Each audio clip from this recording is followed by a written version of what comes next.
Hey, what's up guys? I'm Coach Daniel here. I just filmed a great 15-minute video and did not hit the record button. So I want to try this again, and I'm probably going to think I already said something and mess it all up, but we'll see. So let's talk about this crazy workout. 105 thrusters, 105 chest to bar, I think if I did my math correct, broken up into 33, 27, 21, 15, 9. So it's Fran, but the devil child of Fran. It's way worse than Fran. And yeah, it's going to be a grinder for sure. Let's get into it, how we're going to break those thrusters up. If you're really competitive, 3 to 4 sets, but I'm talking about like if you're super duper competitive. Most of us are going to need a break a little more than that, so 4 to 5. If the weight is really heavy for you, maybe a little more than that. But that is very personal, and it's going to be, you're going to have to think about your own abilities there and how good you are, what's your capacity in those movements. Lucky for most of us here, we've been practicing these movements a lot since January. We've been hitting open type movements quite a bit. So let's think about, rather than how you're going to break it up, bigger numbers first, smaller numbers second. Don't approach the workout thinking about the whole thing. Think about your set that you're on and how you break that one up. And then write this down beforehand and try to follow that. But what I mean is, within the workout, just think, okay, I got to do 33 reps here. Then I got to go 33 pull-ups. Then I got to come back. I'm going to do 27. Don't think about the whole thing. And again, within the 33, put bigger numbers first. So if it's 3 sets, 12, 11, 10. Do something like that rather than 11, 11, 11. It's just a better headspace to have when you're going down the ladder instead of keeping it consistent or letting fatigue decide when you're going to break. That's a terrible way to do it. It's probably going to happen. But if you go into it with some sort of game plan, you're in a better headspace. And just kind of visualize and think about that before the workout and how you want that to look like. So there are 2 ways to squat this thruster, and there are 3 resting positions. So there's a very posterior chain type squat that is utilized with low bar back squats typically. It's the type of squat that I do when I'm low bar or when I'm back squatting. And then there's this very vertical quad dominant type front squat that we have, or a high bar back squat. But within the thruster, we're front squatting, obviously. This doesn't mean you can't kind of try to use other muscle groups, and it goes against what we typically teach on technique for the thruster. But when we are talking about perfecting technique and training, we're trying to do those things to the best of our ability and make them look as pretty as they can. When we're competing, sometimes you do things to go a little faster to increase efficiency. And so if we're switching muscle groups within the squat on that thruster with all those reps, that's a good idea. And so what I mean by that is let's say the first set of 33, I'm going to break into 4 sets. Set 1 and 3, I'm going to do a more posterior chain type squat. That's where I sit back further. I drive my hips and my glutes back like I'm going to sit back in a chair rather than trying to touch my butt in between my heels or something like that.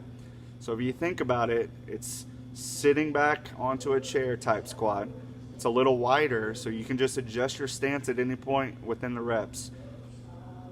And you could even do this within a set, right? So if it's a big set of 15 you're going to do, you could do 9 quad dominant squats and then 7, 6 posterior chain type squats. So play around with that beforehand and see how you like it. And if you're still unsure what I'm saying, we'll show you, or coaches can show you. But yeah, changing it up, you're just switching muscle groups, and it is a great idea within the overall volume in this workout, because you don't want to just slam your quads doing perfect quad dominant type front squats when you could just switch it up a bit by changing how you're squatting and hitting another muscle group. So posterior chain, you're sitting back more, you're dropping your chest more, and it's a bit wider of a stance. Quad dominant, you're more vertical, the way we normally teach a thruster. Your butt's trying to sit between your feet, and the bar is really upright the whole time. So change that up, and then let's think about the 3 resting positions. If you are a steel beam, if you think about a steel beam that supports a lot of weight up on top of it or something, it's going to have a much easier time supporting that weight. So everything is in line, supported, versus if there's some breaks in there. And these breaks are due to mobility issues. So what you're going to need to make sure you're doing is warming up positions that the thruster requires, which is a solid overhead position, which means you need your thoracic spine and shoulders ready to move and very mobile. So make sure you spend time doing that if that's something that is a weakness for you. It is for me, for sure. So the warm-up I have on the board is a great warm-up, but I need to spend a little more time on my thoracic spine and my shoulders. And I don't mean just stretching them, I mean putting my body through movement, range of motion that thruster requires, and opening up my rib cage and my thoracic spine. That will help me support the bar overhead better, and it'll make me more efficient with that thruster. The more I have to do extra work and press things out and I can't support the bar over my head, the less efficient it becomes, and I'm going to work harder than someone. Let's say we have the same exact abilities, same exact strengths. Someone that has better mobility is going to do those thrusters in this workout a lot better than someone who doesn't have that mobility. So spend time for sure on that thoracic spine, shoulder, and for sure your hips. If you think about that wall ball workout that we did, a lot of you had squat depth issues, and this one is going to be even more, right? Because it's a whole lot more reps. And if you have problems within that first workout, you're going to have problems within this one. So make sure you're warming up. And if you're RXing, make sure you have integrity with yourself. And if you know you can't hit that squat depth, then you need to scale it and make sure that you can do that before you approach that workout. So test it and really warm up, and that'll help you get the depth. And then wear lifters. If you have issues getting down to that depth, the lifters will help you out if you have some. Man, I went off on a tangent there. Let's talk about, okay, the three resting positions, that steel beam overhead position. So if we're breaking a lot, right, then we can't rest in that position as easy. But utilizing these three resting positions is a good idea for us. So we can rest overhead instead of dropping the bar.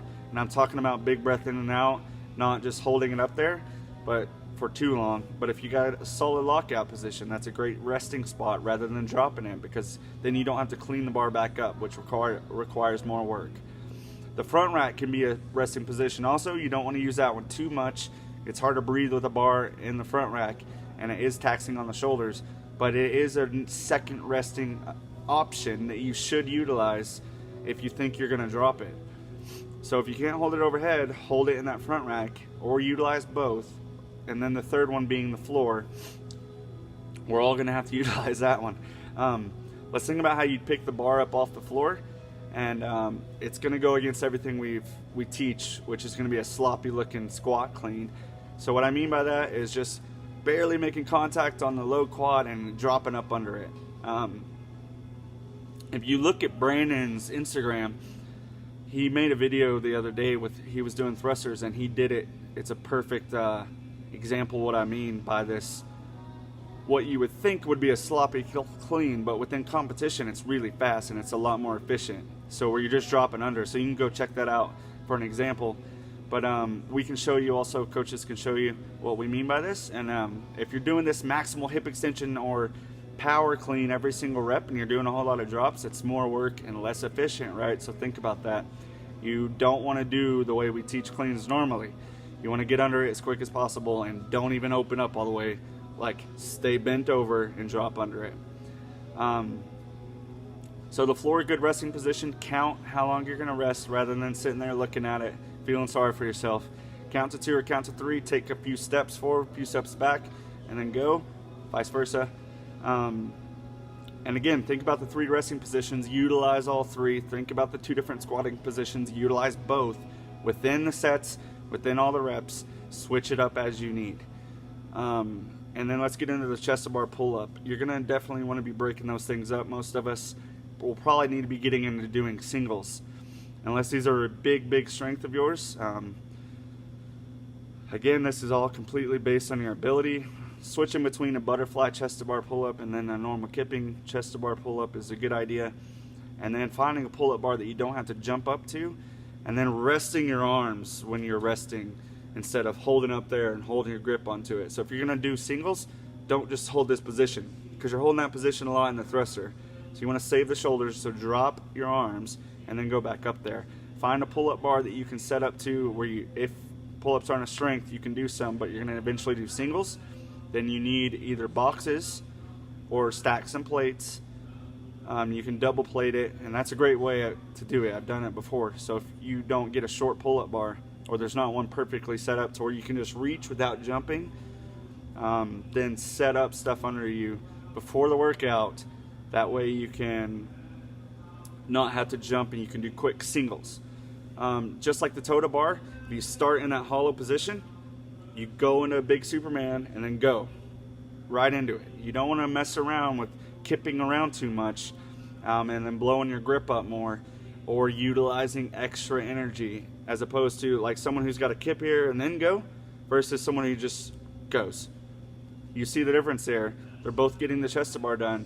Someone else is more efficient than the other, meaning they're having to work less, and that's what we want within a fast workout, or a workout that's for time, should I say. This one's probably not going to be fast. So yeah, think about how you want to break those up. Set your pull-up bar accordingly. Each pull-up bar is numbered, so make sure you come in. I don't have heats this time due to there being so many options of the pull-up bars. What we'll do is run 5 to 10 people per heat, depending on how many judges we have. And you're just going to put your name along with the pull-up bar you want. So pull-up bar first, and then your name. And what else? Make sure you spend time warming up. And again, think about the 3 squats, the 3 resting positions, the 2 squats. And yeah, utilize singles. That's a great way to do things. If you're jumping, it's kind of the same concept. Think about your ability. Jumping, doing singles, once you get fatigued, it's super quick still. So when you're doing jumping pull-ups, if you're scaling, think you're going to be blowing your legs up on the thruster. So you want to utilize less jump and more pull. That way you can hit lats and biceps, which aren't being used much in the thruster. So if you do more pull on the pull-up, and you don't have to touch your chest, just chin over, utilize your upper body more on your jumping pull-ups and save your legs for the thrusters. You don't want to hit both, right? Because then it's going to compound itself a lot more faster.